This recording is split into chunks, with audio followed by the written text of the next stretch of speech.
It's Thursday, 2 p.m. All of the automation worked correctly. I might not be Fred McMurray anymore, but for the show, we'll assume I am. So it's Thursday, 2 p.m. I'm Fred McMurray, which means this really, really should be...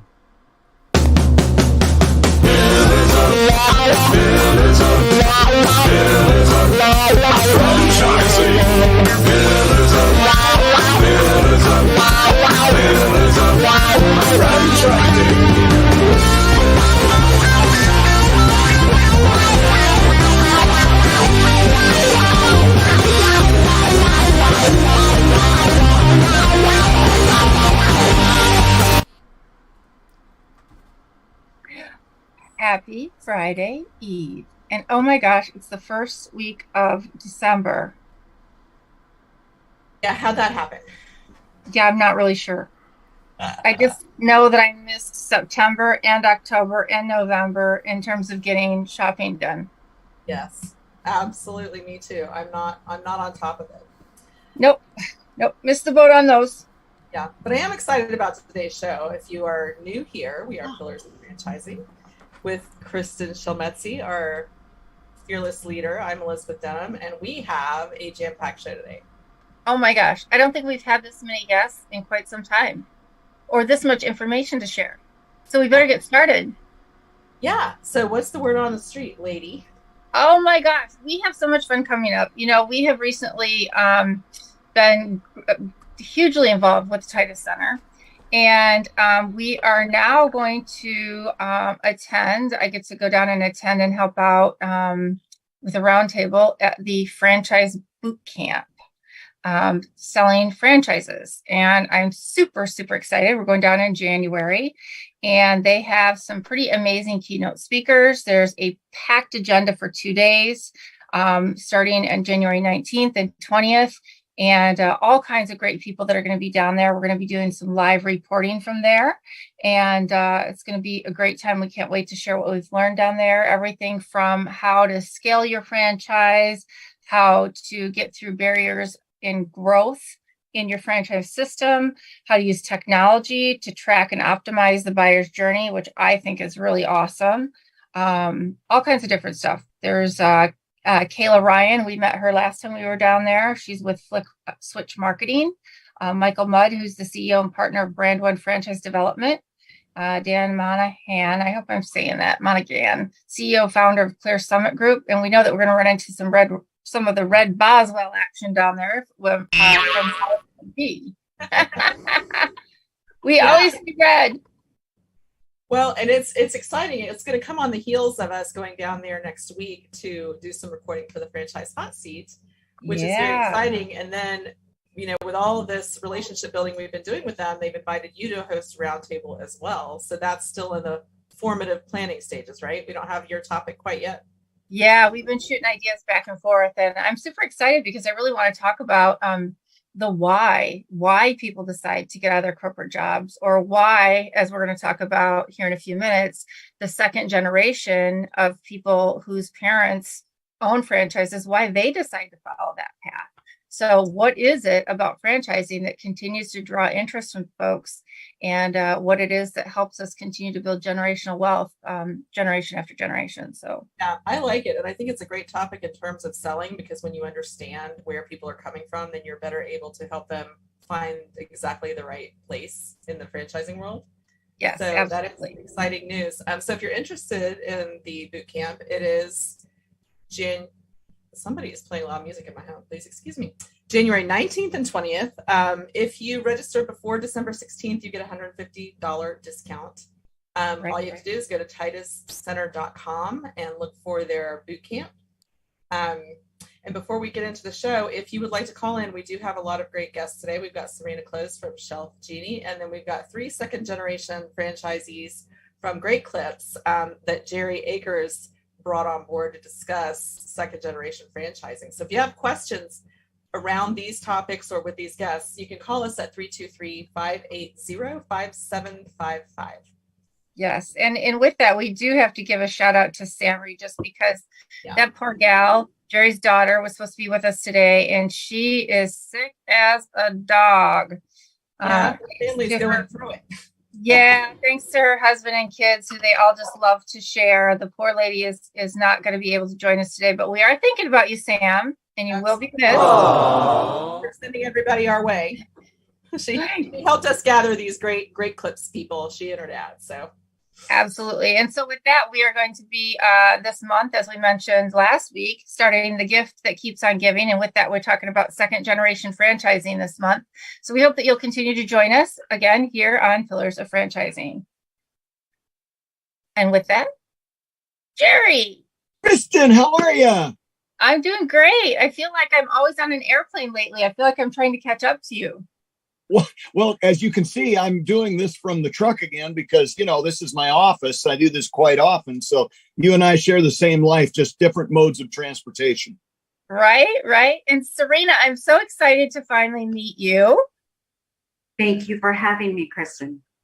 Yeah, and it's exciting to know that you're one of my neighbors, as in literally and figuratively, right? So not too far from home. And you happen to be a neighborly brand. Aww. Aw. So, Serena, could you take a minute to introduce yourself to our listeners and viewers and tell us a little bit about yourself and Shelf Genie? I can. My name is Serena Close. I work for a wonderful company who is a neighborly brand. That company is Shelf Genie. Been around a long time, over 23 years. I've been with the company side by side for a little bit over 10 years. I started 10 years ago as a 1099 contractor doing nothing but design work.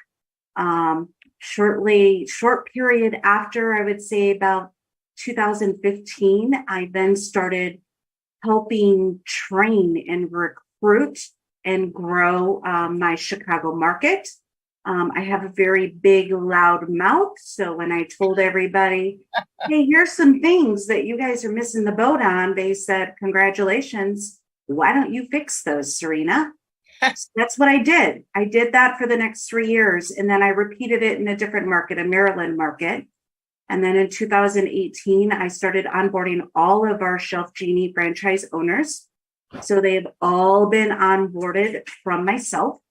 Awesome. And then in 2021, I got this incredible experience. This is when we were taken on and we became part of the neighborly brand. And then I became a franchise business coach. And full circle, I then retook corporate markets back over again. I apologize. My dogs are wanting to be a part of this conversation.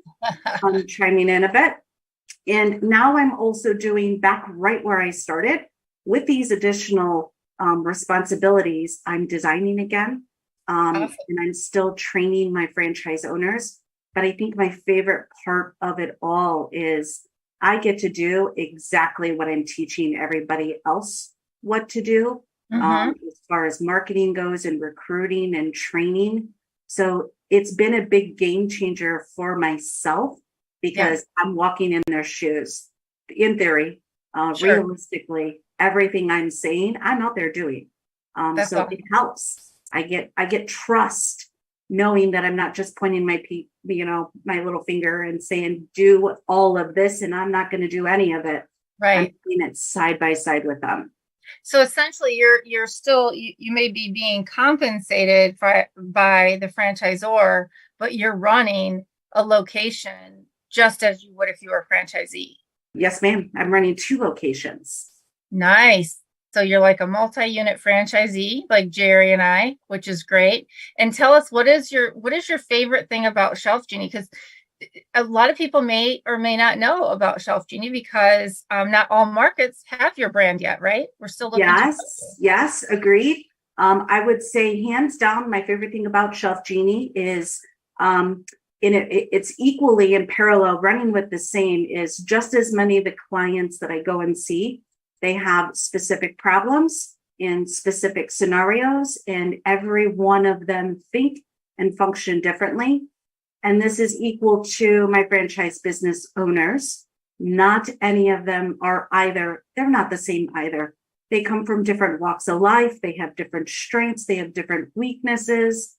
And so just like my design in Shelf Genie, where we do custom pull-out shelves for your existing space.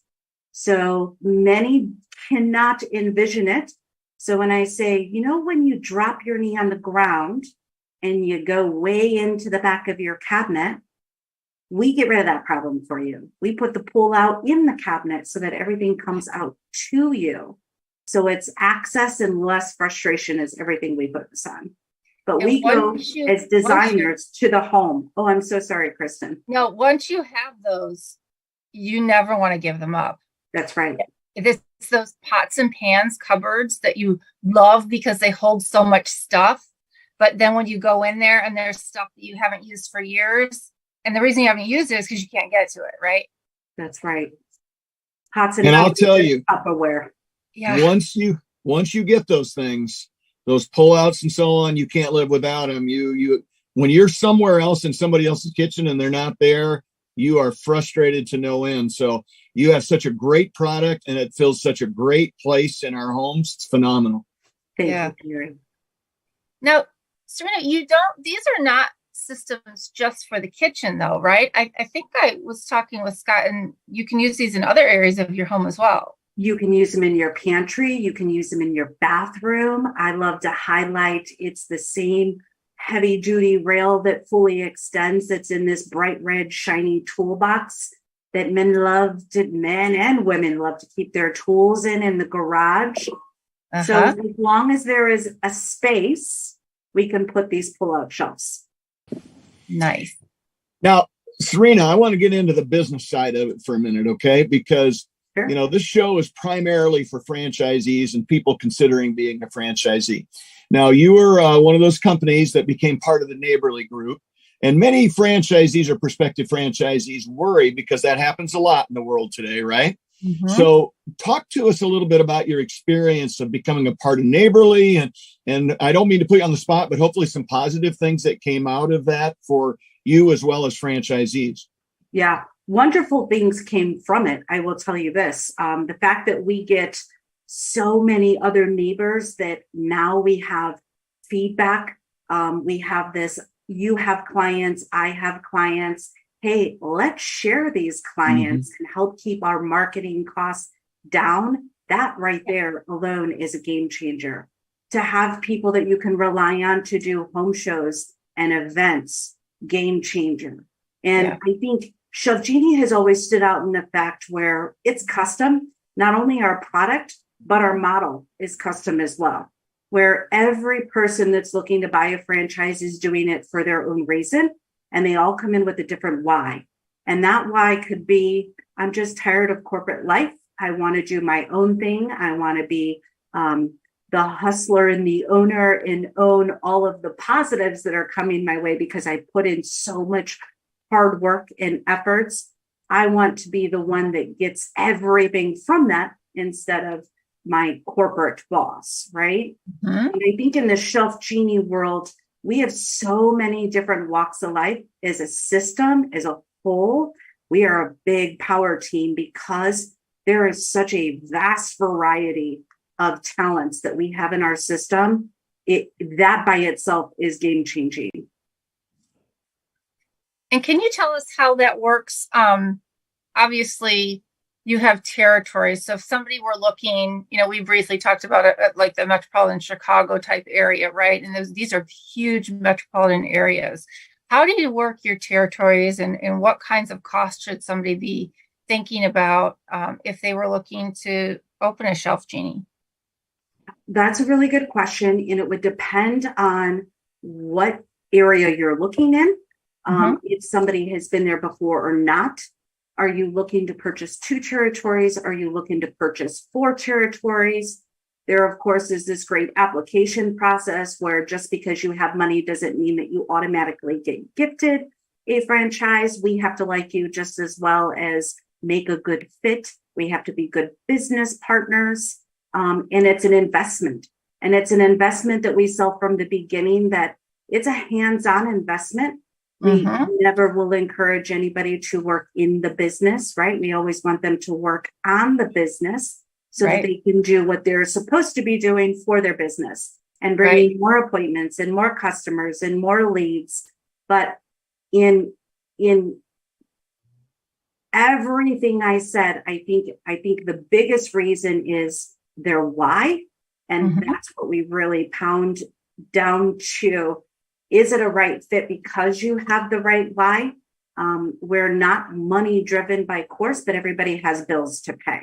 Sure. And the biggest thing about us is many companies suffered through COVID and through the bad times. Yep. And we actually have record breaking numbers through the time period that most people struggled.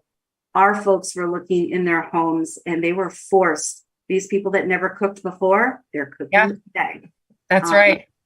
Projects on top of projects on top of projects. So we didn't die. We didn't fizzle. We thrived through where most people did not. And I'm sorry for those that didn't, but we just got lucky, not lucky. We rose to the top because we do what we do and we focus on what we focus on. Okay, I have a couple questions for you that rolled in from online. One, so what does one territory cost approximately? I know it probably depends on the size of the territory, but can you give me a rough estimate? And I am so sorry, but I don't want to give any bad information. But what I will tell you is that I definitely can connect anybody that is interested with more information through my franchise and development team. Okay. Just so I can ensure I'm not giving you bad information. Okay, excellent. And in the meantime, I'll see what I can find on here for us. And the second question is from Ann Arbor, what insurance policies are needed with Shelf Genie? And is this Ann Arbor coming specifically from Michigan, correct? Is that a Michigan? It is. Yeah, and I have to be careful because every state has their own regulations and their own policies. But from compliance, we'll call it insurance minimum requirements. We of course have a $2 million G&L policy. We do workman's comp. We also have auto coverage, fully insured, all insured. We have a subrogation that there needs to be a release to. And what am I missing? I am missing cyber. Cyber is a new one. Not many people like to add this policy, but in today's society, it's super important to protect yourself and your business. Okay. Serena, go ahead. No, Kristen. please, Jerry. Please go ahead. Serena, you may have territories that are sold out. You may have territories that you're not looking for people. So can you give our listeners a little guidance as to where maybe you are really interested in adding some people? Yeah, Chicago. Let's not forget good old Chicago. Let's put that first on our list. We have territories in New York that are for sale, the North Carolina, South Carolina, Texas, Arizona. We have Seattle, not specifically Seattle, in the Washington region, I should say. Seattle already taken. We have Oregon, Nevada, California. The list goes on. We have 66 new owners right now, and looking to increase that number, of course. I do. Well, you've got a lot of open territory yet, and some of that is just really phenomenal markets. So it sounds like maybe a great time for people to investigate. I do want to open space. I do want to let you know we've got owner operator franchise, initial franchise fee is $29,500. However, on item 7, there's also initial franchise fee listed for $69,500. I would say that $69,500 sounds more adequate, and that is for households over. Looks like for households over 250,000 up to a total of 375,000 households. So that looks to be the more feasible territory. So I would plan on it being approximately $69,000 for a franchise fee. And that's per their item 7. And currently today we're selling each one of our territories at 125,000 households. So I'm not sure what you're looking at right now, Kristen, but I just want to make sure that I clear that up. Yeah, this is your FDD. This is your FDD and your item 7. So there is a difference. There is a difference. That fee would be, I would guess, substantially less for 125,000 as opposed to the number that Kristen threw out. So we want our listeners to understand that they need to research it and figure out what their territory looks like. the pricing will probably be different based on population and so on. So and you do have a franchise fee, Jerry, and then you have, so often, like with My Neighborly brand, you have a franchise fee, and then you have an additional fee based on how many households you have. So in this particular case, you have an actual or estimated amount, estimated $29,500, based on 150,000 households. So again, if they've changed and they're awarding at 125,000, because I know that this brand has a lot of, I'm going to call it recalculation going on right now in terms of how they estimate their household counts. That could be why these numbers seem to be a bit different, but certainly work with a consultant, get the latest and greatest FDD. And this is why we say due diligence is so very important.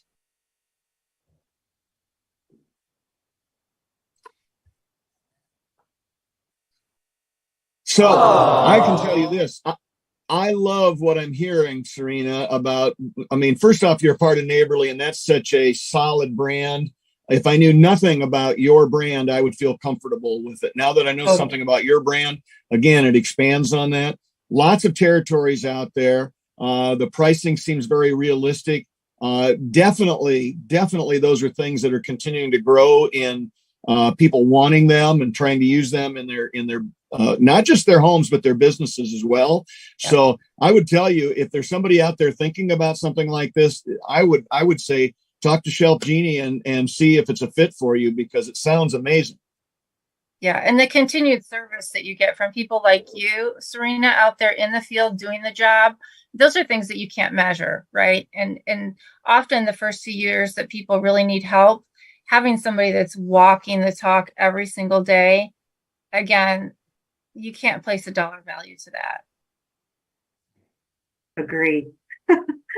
Thank you. So, absolutely. Thank you so much for taking time with us today. And I hope that you come back and see us again. And I'm very excited to run over to Elgin and find you one of these days and actually take a look. One thing we didn't talk about, and I want to make sure we do briefly, is there an inventory or anything that you have to carry at Shelf Genie? It is not. It is very low overhead. We don't do stores. We don't have a mass unit of vehicles that you need to purchase. It is your own vehicle that you do have to have a Shelf Genie wrap.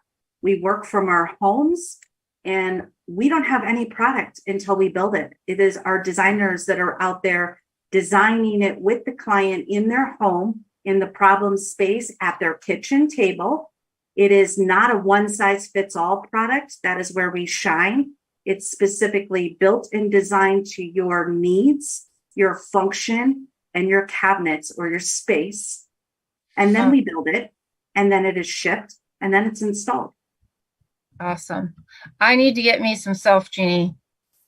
Shelf Genie is going to save my back and my legs, let me tell you. What are you doing next Wednesday at 10, Kristen? I'm happy to come over. Well, if it's not a Thursday, I'm available. Perfect. We'll connect. Thank you very much for the invite. I truly appreciate it. Jerry, it was very nice meeting you. Nice to meet you, Serena. Thank you so much. You're very welcome. Have a wonderful day. You as well. Thank you. Hey, franchise owners. How's your local marketing?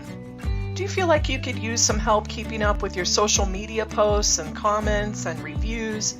Do you wonder if you could be doing more to attract local customers? Are you able to identify new move-ins to your local area? At Westvine, we help franchisees like you reach more local customers through digital marketing. With daily monitoring, creative content, and ad placement, and customer data intelligence, we'll get your business in front of the people who want your products or services. We also work with franchisors who need an agency to handle the digital marketing for all of their locations. If you're ready to reach more local customers, give us a call at 805-265-5440 or visit us at westvine.com. That's 805-265-5440 or westvine.com. Kristen, you are muted. I unmuted and you forgot I am in heaven. Well, I did try to unmute Jerry, but then I was also sending a message. But what I was trying to say is, look, we have a party going on. And I'll tell you, these are great partiers. I want to tell you right now, the second generation of Great Clips knows how to party.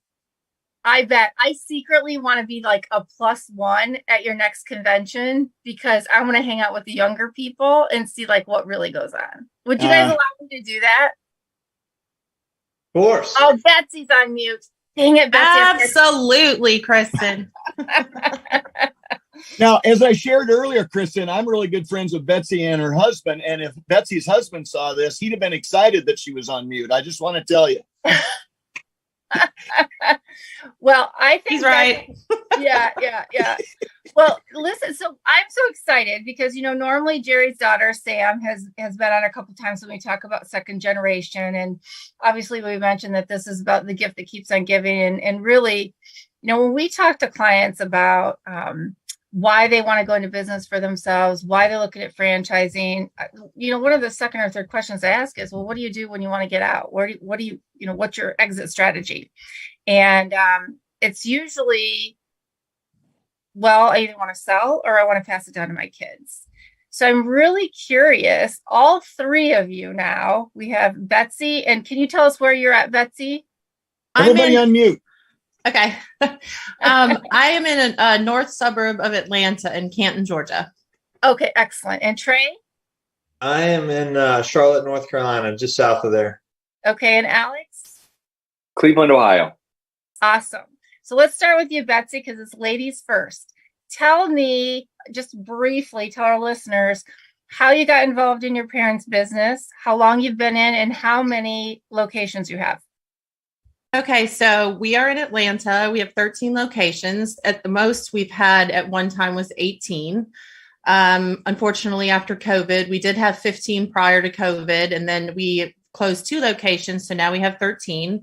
I was born actually in Edina, Minnesota, where the corporate office of Great Clips is. My dad was a CPA up in Minneapolis, and the 2 gentlemen that started the company somewhat kind of got to know my dad, and he got interested in it. And the only option was one of the 3 options was Atlanta, Georgia, and we were in Minnesota, so we decided Georgia.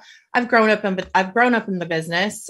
We opened our first location in 1985, and I've just started as a receptionist in middle school and high school. And to get into the business, one of my parents' requirements was I go to get my degree at college.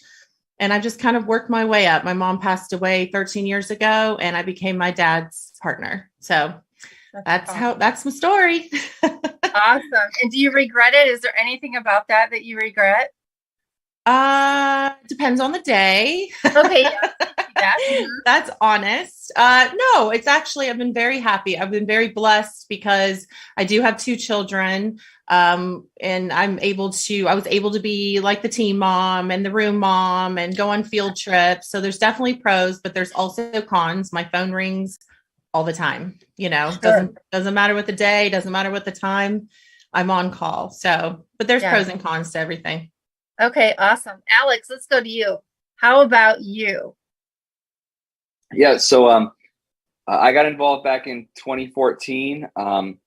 At that time, I'd spent about 2 years in banking. My mother had opened 7 salons and 2 restaurant franchises, and it was just getting to be a little bit much for her. While we still saw opportunities for growth, she said, I'm not going to be able to do this without a little extra help.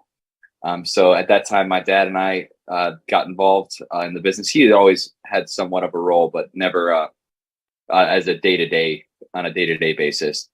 So we got involved then. Since then, we've opened up or acquired another 18 salons. Wow. For a total of 25 in the greater Cleveland area, as well as Orlando area and the east coast of Florida. Holy cow. So you have them up north and down south. Correct. And does she still have her restaurants too? No, we exited that business. Okay. Very good. Okay. Well, that's pretty challenging. And do you have any days that you regret doing what you did? No, not at all. It's been the best decision I ever made. There's challenges certainly, but you'll have that with any job. It's awesome to get to work with my side by side with my folks every day. I get to see my parents a lot more than a lot of people most days. That's a great thing. So no regrets at all. Okay, good. Because you got to kind of feel the water in banking, right? Yeah. So that's good. Okay, we'll go back to that. And Trey, how about you? So my story is a little bit different, but also similar in ways. So my dad opened our first salon in 2003. I'm actually sitting like a half mile from that salon, so it is right across the street from me, basically. So I haven't gone far. So 2003, he opened one. He's acquired and opened and got up to 12, and then in 2017, I was living in Greenville, South Carolina. And so we bought 3 stores together in that market. So I think I got in a little bit differently than most people. We acquired stores together instead of me joining the business that he already had established. So we have 2 separate companies, but we kind of operate as one. And I went to Clemson, graduated in 14, and then was out kind of like Alex on my own, trying to find my own way for a couple of years. And we sat down at dinner one night, and he's like, I want you to come work for me. I think we could grow this, and I think you would really enjoy it. And I had kind of bounced around. I worked in retail a little bit, and I hated that. I did sales for a little bit, and I had a really terrible manager.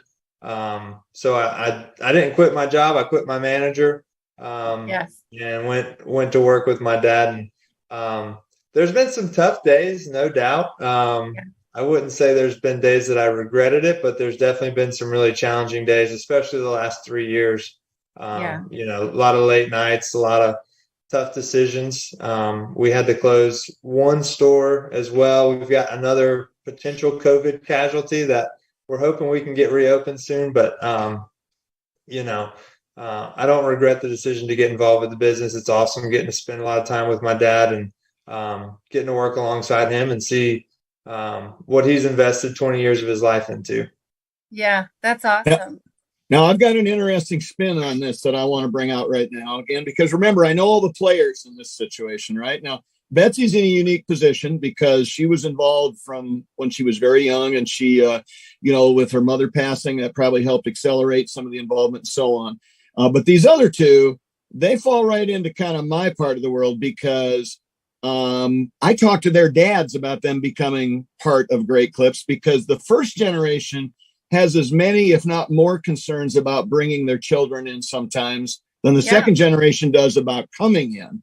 So it's interesting for me, having watched these 2, but many others, that I was talking to their family about them coming in. Because the parents always want to know how you did it and how did it work, and do you have any regrets, and some of those kinds of questions, like what you're asking these fine young people, Kristen. But I can tell you, I can't think of a single situation over the years where the parents haven't been just as excited or even more excited once it started moving forward that they made that decision. So I want these 3 to talk a little bit about their parents and what's changed with their parents' lives having the second generation involved. So let's reverse the order this time. So we'll go Trey, Alex, and Betsy and see how it comes out. Go, Trey. So you're asking how my dad's life has changed since I got involved? Yeah. Basically. Oh, his life is so much better now, for sure, just in every way possible. I think there's days where he really enjoys having me in the business, and there's days where he probably wouldn't mind if I wasn't there, because I like to challenge him on things, and he's not really used to that in the Great Clips world, because he was the lone man at the top for a while, and so having someone there to challenge him doesn't always, suit his fancy, but I think it's good for him. And I think if you asked him, hopefully he would say that he really enjoys having me. My goal since getting involved is to make all of our processes more efficient, make us a more efficient business so that we can grow. Because, we're kind of at a point where you can do things manually, but it takes a lot of time. But if we ever want to grow and acquire more salons and become like you 2 big dogs, you and Alex, and have 20 plus salons, we would need to become more efficient. And so, my first task was getting rid of fax machines. Hopefully there's some listeners out there that don't know what fax machines are. If you don't, God bless you. That's great. If you know what a fax machine is, I'm sorry. I think that his life has become a little bit more easy with me there to kind of take on some of the challenges and the inefficiencies in the business for him and let him focus on some of the bigger picture stuff and get more involved in the operation side, which he didn't really have a chance to be involved in previously. Well, I'll interrupt before Alex pitches in and tell you, I would say that situation, as far as pushing your parents, happens in almost every one of these situations. I'm anxious to see what the others think. But my daughters, if you don't think they push my buttons through this process, you are grossly mistaken and are still pushing my buttons. So we've all lived that just a little bit, Trey. Yeah. Alex, what do you have to add? Well, Jerry, I'll say we meet once a year as a group just to brainstorm new ways to push your buttons. So it's part of our meeting. Now I need to be part of that meeting. I need to join that meeting. That meeting's actually, anyone can get in if they just pick up a bar tab. So we can talk more about that, Awesome. that later. But I'd say what's changed for my folks, a lot of, we were able to divide up roles. They were able to focus on things that they enjoy doing, or more so give me the things that they didn't like doing. It also helped free up a lot of time for us to focus on our growth strategy. Whether it's finding new locations or negotiating purchases of salons, and things that we really just didn't have the time to do when everyone was in the weeds of the business every day. So that's where it's really helped and changed things for us. Well, and your growth during that time is a great example of how that all worked out. So kudos to you. Yeah. Thanks. All right, Betsy, you're up. My dad has always been behind the scenes. My mom was more in front of the scenes, operations, dealing with employees. So I really transitioned. I was a general manager for about 10 years before I became a franchisee. So I've always been in the salons. I've definitely taken a lot of responsibility off my dad's plate. And it's very interesting because I would encourage having conversations. When we have our meetings with our Gen 2s, I always tell them, sit down and have the hard conversations. And to this day, I still find out on a daily basis of things that he's wanting me to do. If there's a workman's comp situation that comes up, he's like, oh, here's the number, here's the person to call. So I've definitely taken a lot of things off of his plate. But I love doing that. I want him to feel comfort. I want him to feel secure and happy seeing the reins slowly come over to me. Even though I do about 95% of everything, he still can come in at any time, and I sit back and respectfully listen. But we have a really good working relationship. I say it's important to have a yin and a yang. I know what his strengths are. I know what his weaknesses are. And I think we're a really good, solid team. But he's definitely, and he's worked his entire life. I want him to go and enjoy his life as much as he wants. So I'm good with that. Well, I got two quick things, and then I'll turn it back to you, Kristen, for your next question. But sure. Betsy, could you talk to my daughters about wanting their dad to be happy and contented and all that? Maybe that would be a positive thing. Oh, hell no. You've got good girls. They want the best for you. They are the best. And I'll touch on kind of all of you to some extent, because I can speak from our experience. I know Alex has lived it. I think the other two have lived it at some point.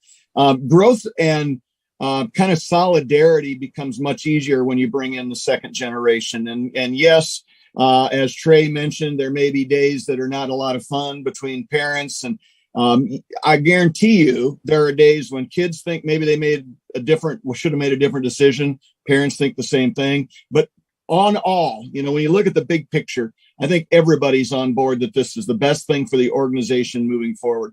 I know in our situation, our daughters look at things differently than we do, and that's a positive thing. They're closer to the age of our employees in most cases, so there's some things there that really work out.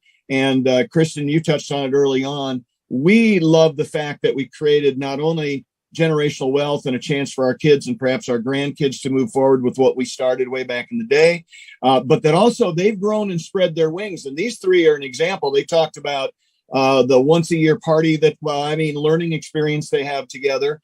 And I will guarantee you most of them talk on a very regular basis, and they've become a support group for each other that's even stronger than the support group their parents had when they got into Great Clips. So the future of the brand is in amazing hands simply because we've worked so hard to get this second generation group up and running and help them take over some of this stuff. So good stuff.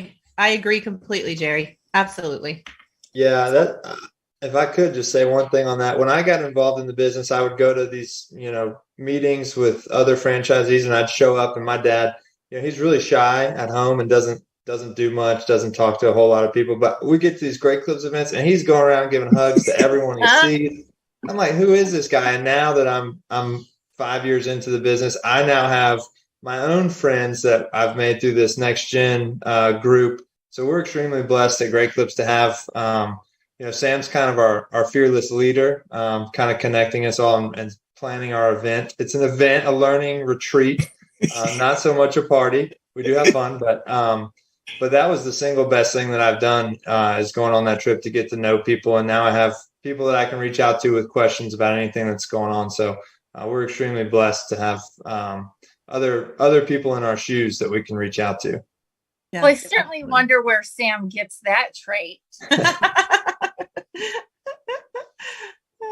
But I mean, I'm happy she does it. And I'll have to tell you, it really is inspiring for me as a franchise owner to hear the excitement and the passion that you all have for your business. And I think for people out there who are thinking about getting into franchising, I got in when my kids were very little. Matter of fact, one was born like a year in. And, we're at that point right now where my middle son is 16. And he's like, well, when is that next franchise thing, Mom? Do you think I can go? Because I said, hey, there are other teenagers your age and a little bit older who are going, and they're starting to learn about the business. And he's starting to take some business classes in high school. And I said, you're going to have to go to school. I want you to do that, right? I think that's really important. It's the right thing to do. But I also want him to be able to start exploring what are some of these options, right? Because what do you all think if you didn't step into your parents' businesses? What do you think they would do with them? Would they just sell them? I think so. Yeah. I think it probably would have been and a lot of people do look at it as a retirement plan, but that's something that was always, my parents didn't want to have business partners. They always wanted it just to be the two of them. And so it was just kind of something that we always just talked about. And they're like, if you want to get into the business, they did give the opportunity to my other sibling. He did not want to have anything to do with it. He went down his own path, but, and I've made it very clear to my dad now that I'm at this stage in my life, I'm 45, that I have literally grown up in the business, and he respects that. And, we've talked about the future of the business in those terms. So, That's awesome. Trey, what about you? Do you have any other siblings that you have kind of gone separate ways? I have three sisters. So I have one older sister, a younger sister, and a baby sister. So the three of us are kind of 2 years apart. And then we have one that's 10 years younger than us. We call her the oopsie baby. But none of them are involved. My youngest sister is a junior in college right now. She's studying accounting. So I'm kind of hoping that post-college, maybe after a few years in the real world, she comes and gets involved in business to help me out with some of the numbers, because it's not my thing. Right.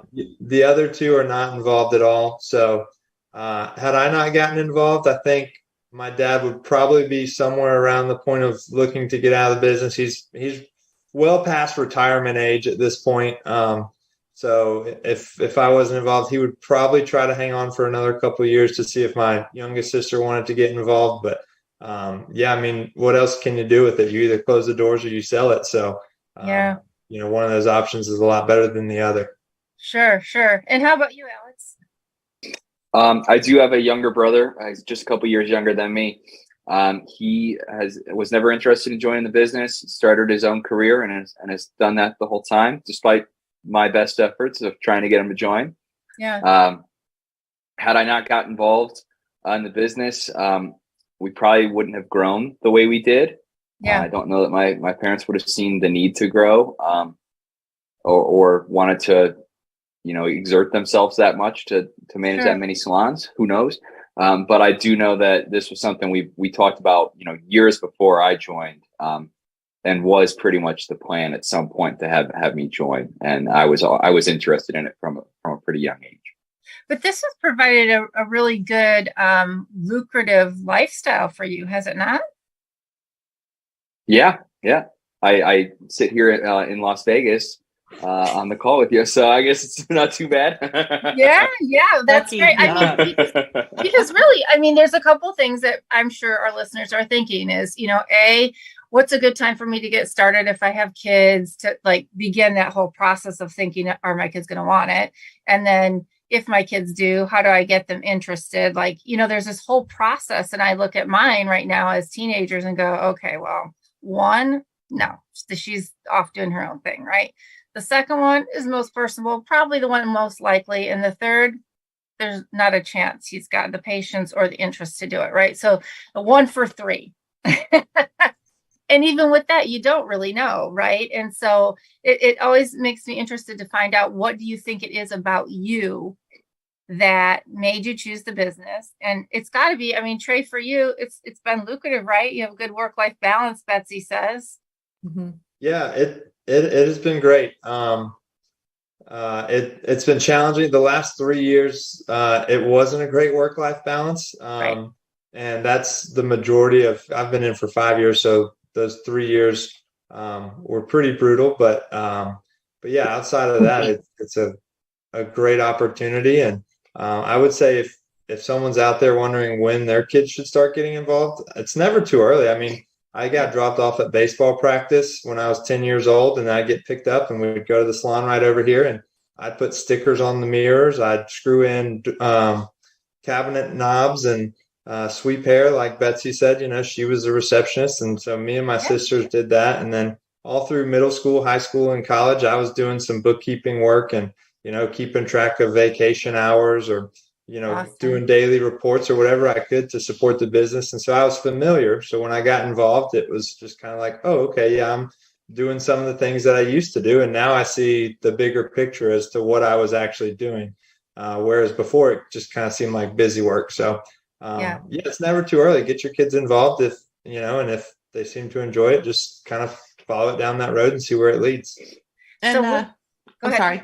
I was just going to say, if I could add, we're really lucky that our franchisor has recognized that Gen 2 is started to come into, and I kind of started the path about 13 years ago. I was one of the first Gen 2s to come in, and we've really, with Sam's help, we've really helped have Great Clips realize that we are the future, and they've really done a great job behind the scenes creating, building your legacy, mandatory things for second gens or any franchisees coming in. So I do give a lot of props to them for, understanding that we are the future, and we are, if they want this successful, business to continue, let's get us all together and, get us all informed. So I have to give them credit on that. That's important. Well, and that's very interesting. Do you find that when it comes to new and exciting marketing plans that you have more of a voice, and in terms of like social media, I would think that you all are probably a lot more in tune with those things than maybe, no offense, Jerry, but some of the Gen 1 people who don't know how to maybe figure out. Do you find that? And I am one of the older Gen 2, so there's a lot of things that are interesting and, I didn't think would work, and they do work, so we do have a great, marketing department too, thankfully. Alex, you're smiling. Are you the baby of the three of you? No, I'm older than Trey. We found that out recently. I was nodding that Betsy was old.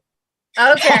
Oh, not the oldest though. We just determined that too. Okay, good. Oh, that's funny. Well, I'm super excited. I know that my franchise has a Gen 2 group that's coming up, and they have this really great camaraderie too. And I think that if you're a franchisee out there and you're thinking about getting your kids involved, starting to take them to your conventions is really a great way. Trey and Alex, I know that Betsy started going very young, but what about the two of you? Did you start going to conventions at a young age, getting to meet each other, or how did you begin this relationship? I did not start going until I was involved in the business for a year or two. That's when I started attending their first meetings. Okay.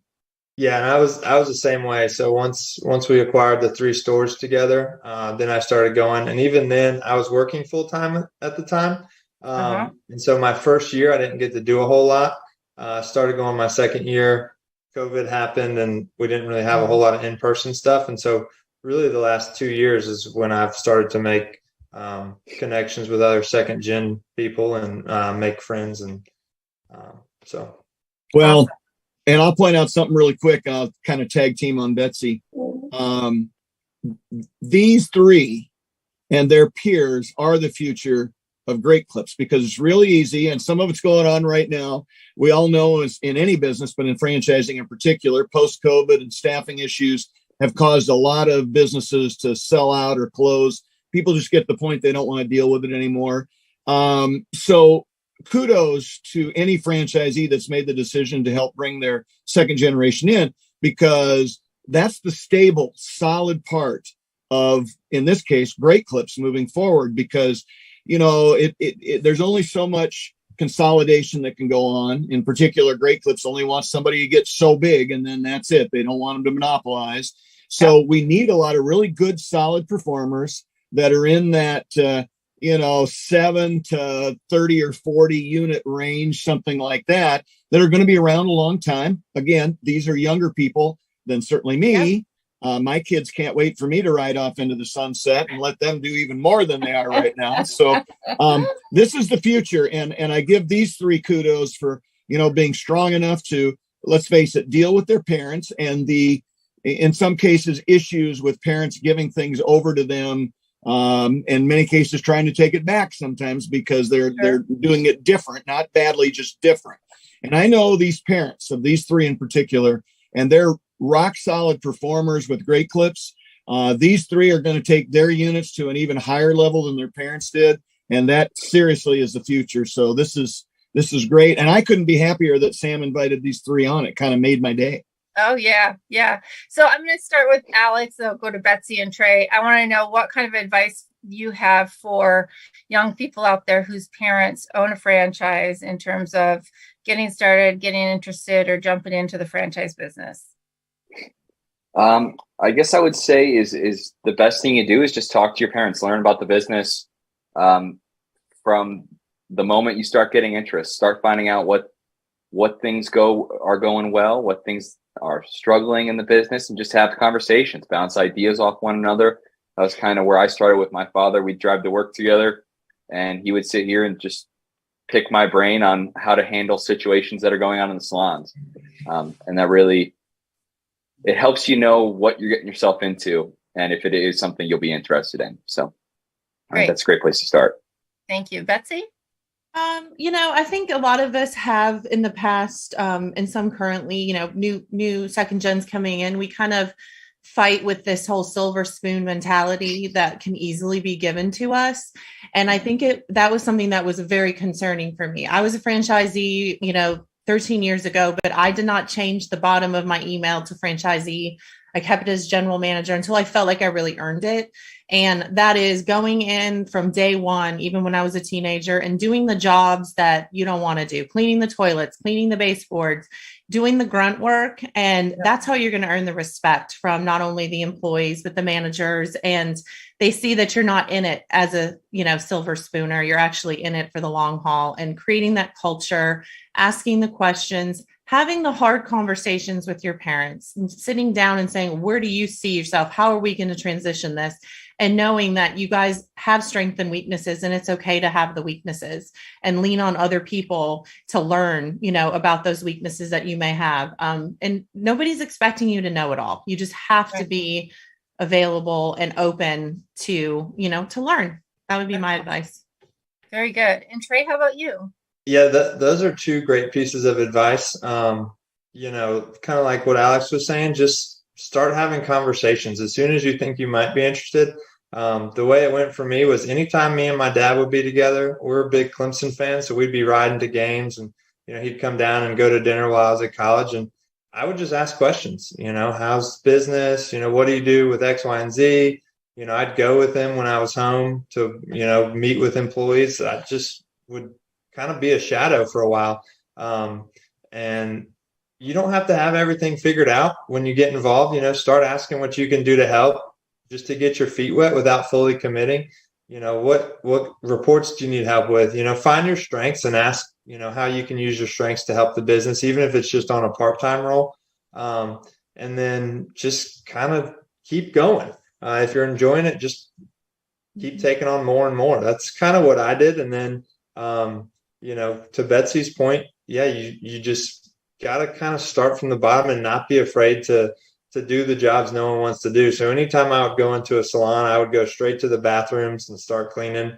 I'm the maintenance guy now. So one of the worst parts is hair traps in the shampoo bowls. I get in there and I clean those out. And, you kind of have to have a strong stomach and, just suck it up for a few minutes and do the stuff that the stylists don't want to do, so you can earn their respect and kind of get past that silver spoon mentality that some might have.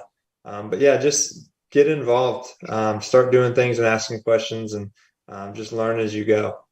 That is some great advice. And I love the silver spoon mentality, because we talked about that with my kids before too. So, I really appreciate all of your time. And I know Jerry appreciates your comments about going right to the bathroom, because he talks about that often, about being a franchise owner himself. And that's the one thing that he's always keeping an eye on. And when we talked about culture and making sure that, they don't see you as the owner, they see you as one of them. And that's so important to keeping your help and having good morale. So I look forward to seeing all three of you and all the great things you guys do in the future, and really being future franchise leaders. I think you all have such great places that you're going. And thank you all for sharing your time. I hope you win some big money there, Alex, in Vegas. Thank you. You're not supposed to gamble big money, but you're supposed to win big money. Start small, build it up. Right. Thanks for the invite, Alex. Yeah, Next time. Yeah, you see how we did that, right? Yeah. You guys have a wonderful, wonderful afternoon, and I can't wait to have you back on again and get some updates and see how your businesses have changed and grown, and certainly how you do in the franchise industry. Thanks, Kristen. Thanks, Jerry. Yeah, thank you so Thanks, much. everybody. We Good appreciate seeing you. Yeah, well, Bye. have a great afternoon. And now we're You off too. to pay the bills. As usual, thank you for joining Pillars of Franchising. We appreciate every single one of you.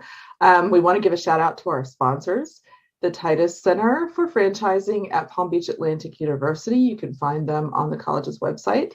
Also, Franchise Show 247, which can be found at franchiseshow247.com. We couldn't do without our sponsors, and we appreciate their support. Don't forget, we'd love to have call-in guests. Our number to call in is 323-580-5755. That is 323-580-5755.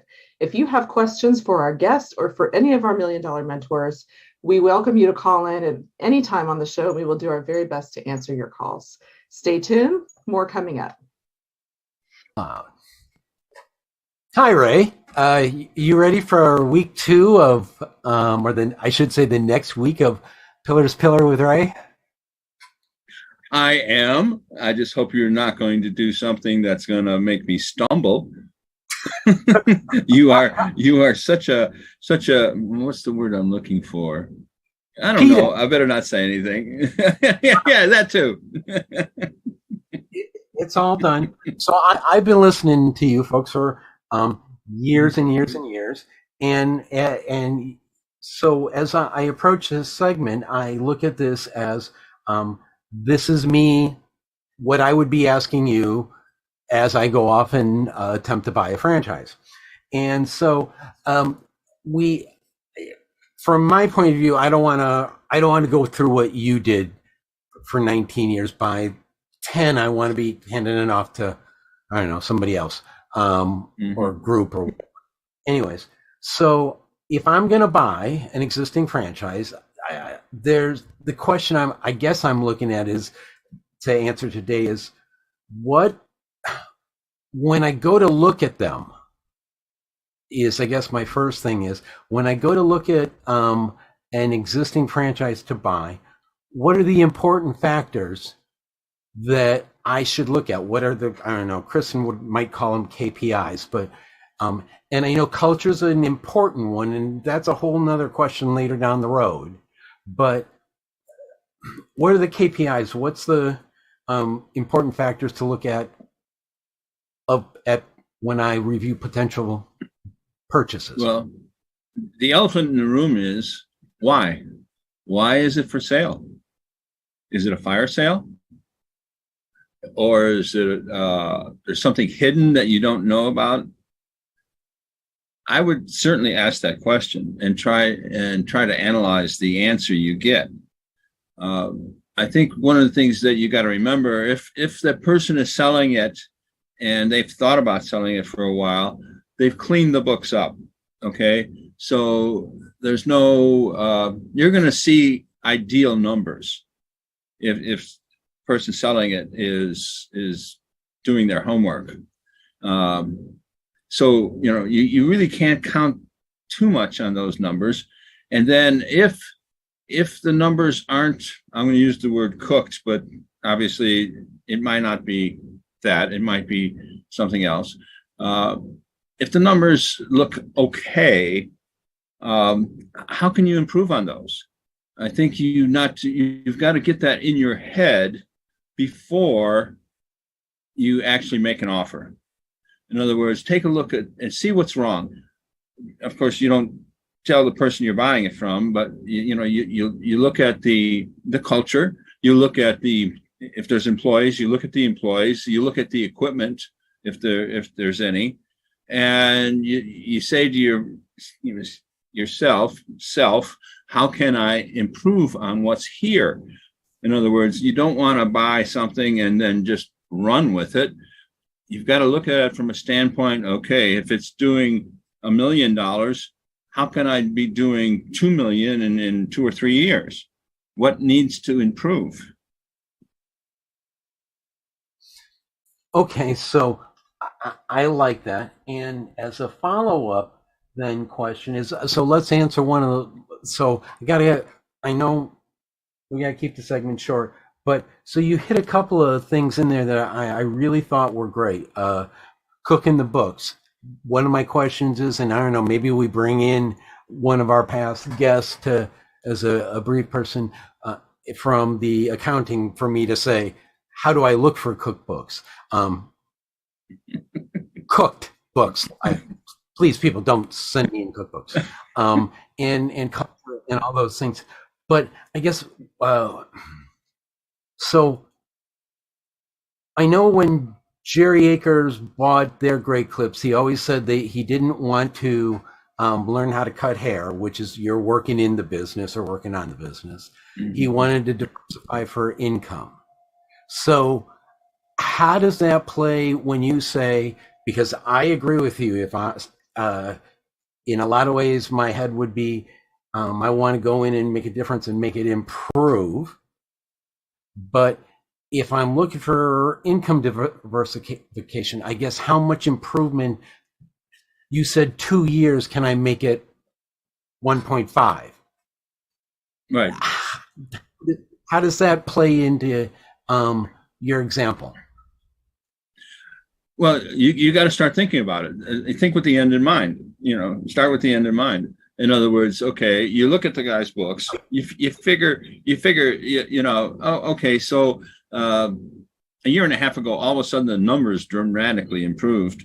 That's kind of a clue right there that he's giving you numbers that could be slightly inflated, and then take that number and put it in your head and say, okay, if I do A, B, and C, I could probably double that in a year and a half or two, but you've got to have that in your head. In other words, when you go to sleep at night, like some of us crazy people do, they start thinking about things like that. You're muted. No, I wasn't. I'm thinking sleep. Go. You mean if I get this franchise we're talking about, I can go to sleep? Yes, one of my life goals. So, All right. I know that some of us don't do that, but I do. I still do think about, how I can improve things.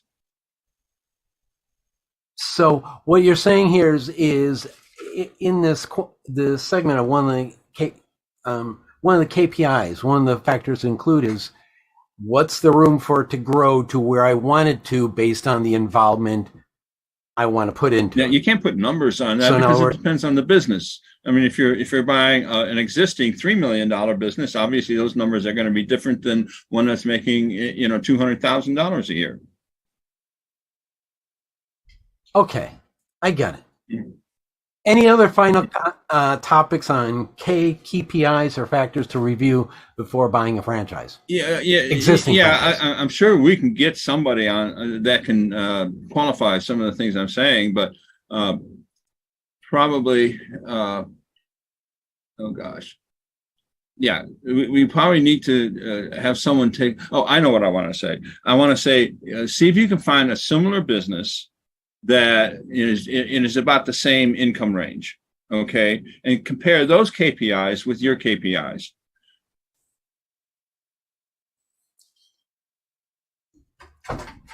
Excellent. And that should be able to be done by when you do your due diligence, yes. Which and of course, FDD. Due diligence is a whole nother subject. You definitely need to be doing that. You need to be talking to people. If it's a franchise, other franchise owners, if it's an independent business, you need to be talking about people that surround that business or in that type of business.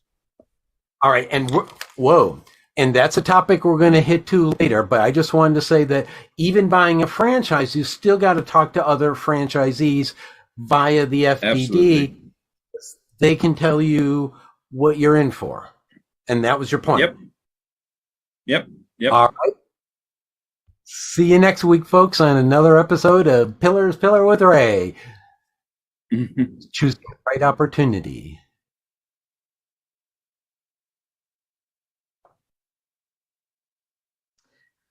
I am Elizabeth Denham, the Chief Content Officer for Pillars of Franchising. And I'm telling you that because I am always looking for people with a great story in the franchising space. If you have a great story that you would like to share either in the magazine or on the show, you can fill out our contact form on pillarsoffranchising.com.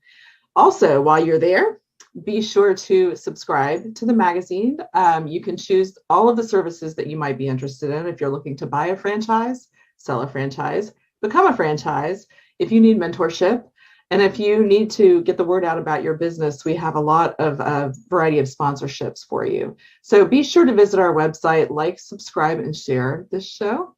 And we appreciate every comment and every engagement that you offer.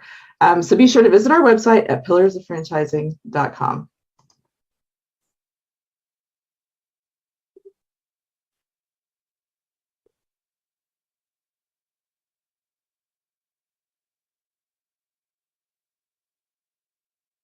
Kristen, would you like to re-say that, but so people could hear you? Or would you like to be called Elizabeth? Holy moly. Again, is it Friday yet? Yes. So run away! Oh boy, it's past 5.